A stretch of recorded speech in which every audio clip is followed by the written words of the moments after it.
Welcome to the Hotelligence Podcast, your strategic vantage point on the changing landscape of hotel safety. Hosted by Jim Kortz, a retired FBI DHS investigator, and Don Carr, a former frontline security owner-operator with years of first-hand incident response experience on hotel properties. Every episode brings you closer to understanding the full picture and what the future may hold. Let's begin. Thanks for joining us for episode 5 of the Hotelligence Podcast, when safety training meets operational reality. I'm Don.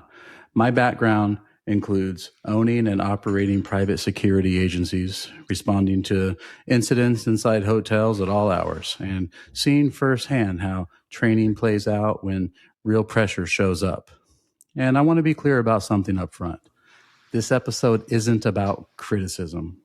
It's about alignment with reality. Hotels train constantly. Staff care deeply, and brands invest real time and money. And yet, when incidents actually unfold, the outcomes often don't match the intent behind the training. And I'm Jim, retired federal agent. And Don, you're right.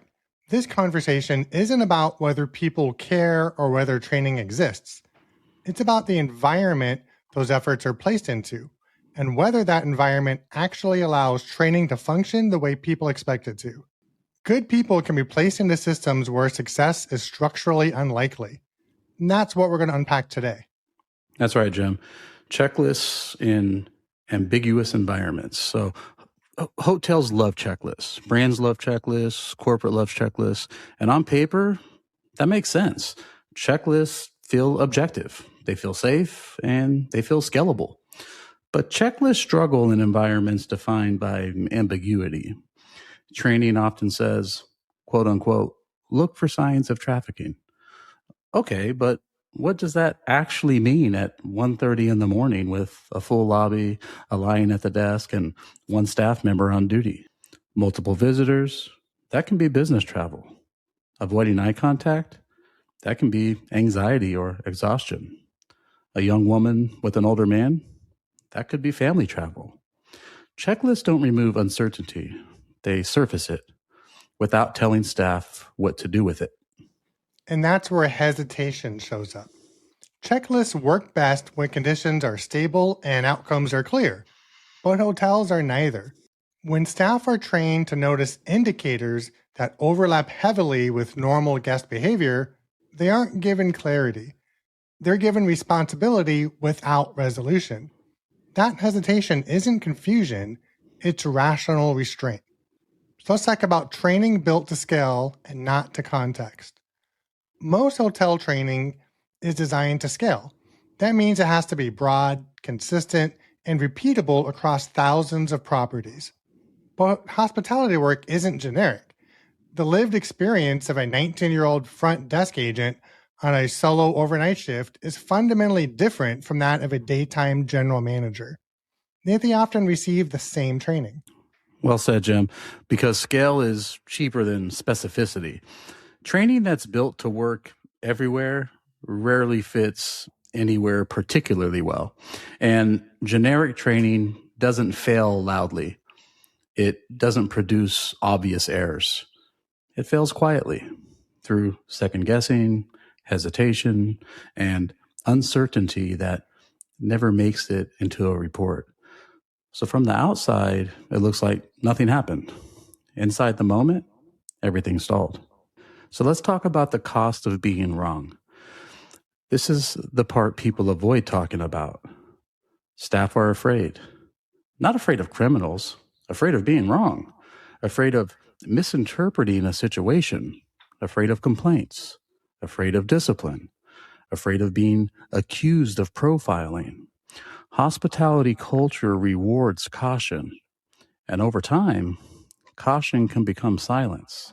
Training that ignores fear cannot succeed in the real world. In law enforcement, fear is acknowledged and trained through repetition and scenario exposure. In hospitality, fear is often unspoken, but it's always present. When training assumes confidence that the environment doesn't support, staff default to the safest option available to them, which is usually doing nothing. So training without repetition. In law enforcement, repetition is constant. Scenarios, refreshers, requalification, that knowledge is reinforced through that repetition. Indeed, Jim. And in hotels, training is often annual, sometimes less. And research is clear.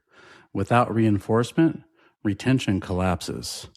Knowledge without repetition isn't readiness. Hotels train, but training alone isn't preparation. So when it comes to uneven visibility, here's an overlooked reality. The staff who see the most irregular behavior often receive the least targeted training. Housekeeping, maintenance, night audit. They're in rooms. They see patterns over time. But training is front desk focused. Partial coverage creates partial understanding. And that gap matters. When visibility and training don't overlap, information doesn't disappear because people don't care. It disappears because there's no shared structure for recognizing or holding it. So training versus operational conditions. Training scenarios are clean. Real incidents are not. Training assumes that there's time to think, but real life moves fast. Training assumes management availability, but many night shifts are often one-person operations. So staff aren't failing training. Training was never designed for the environment staff actually work in. When we judge outcomes without accounting for conditions, we misunderstand what's really happening.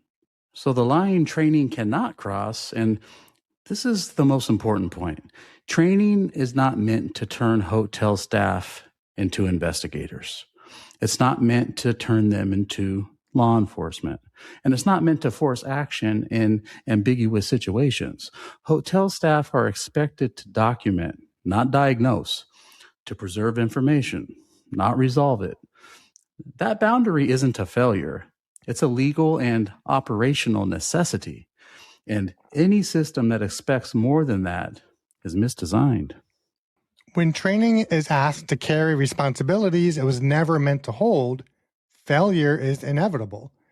Not because people don't try, but because the expectations were never realistic. Well said, Jim. So how this ambiguity is exploited, those operating with harmful intent understand this system very well. They know training is uneven. They know staff are constrained. They know hesitation is rational. They rely on ambiguity, not because staff don't care, but because the structure demands restraint. And that's not an indictment of hospitality. It's a description of how the environment actually works. So when training doesn't produce the outcome people expect, it's rarely about effort. It's about misalignment between expectation and reality. That's right, Jim, because training cannot overcome legal boundaries. And it cannot substitute for structure. Understanding that doesn't weaken hospitality. Yeah, correct. It protects it. So next episode, we'll talk about another invisible friction point, shift change, and why critical information disappears even when everyone is trying to do the right thing. And I think that conversation matters. Because responsibility only survives when structure does. We're all in this together. And together, we make hospitality stronger. We publish a short, written insider briefing alongside each episode. It goes out on Wednesdays when the episode drops. If that's useful, the link is in the show notes. Thank you for joining the Hotelligence Podcast, where experience informs smarter, safer hotel operations and prepares you for what comes next. Stay informed, stay confident, and stay connected. As the conversation evolves, Jim Cords and Don Carr will highlight developments that help hotels strengthen their approach to safety and risk management. See you next episode.